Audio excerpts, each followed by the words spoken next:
पाटिरे पकेले मिले जीवो पाकुआ पाटिरे मध्य एही मिठा को तमे पिला माने खाई परिबो। बहुत सुंदर बहुत टेस्टी हो। जदि रेसिपी भल लगे लाइक शेयर सब्सक्राइब करिया को जम्मा रहूची भूलिबनी। एठी मु होची 2 कप नेची नडिया एकदम पछपटरू ब्राउन कलर चुपा को खोल नेकी गुट्टा कप क्षीर देकी आमे ताको बढ़िया चिकनिया करके बाटी आनिबा। बाटी आनी सारा परे करेई रे दे देबा गुट्टे चमच घी गुट्टे कप होची क्षीर। जो कप रे आमे नडिया नेथिले सेही कप रे आमे गुट्टे कप क्षीर देकी चीनी दे देबा मिठा पाई आ जो बाटी की आनिथिले नडिया को ता भितरे सब होची आमे दे देकी ताको एमती गुळेइबा जेमती सुखिला सुखिला हबा पर्यंत।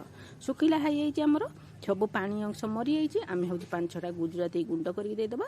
आ हाथ रे एमती देखिले जेते हाथ को एमती गुटला गुटला मिठा भलिया तैयारी हे जिवो सेते आमे ताको ठंडा प्लेट को काट देबा। आ ताको एमती नडिया पेड़ा बनै देबा। हाथ रे एमती प्रेस कर नडिया पेड़ा बनबा। आ एकदम गुंड नडिया रे आमे ताको होची कूट करनबा। आ कूट कर सेला परे पसंद मुताबिक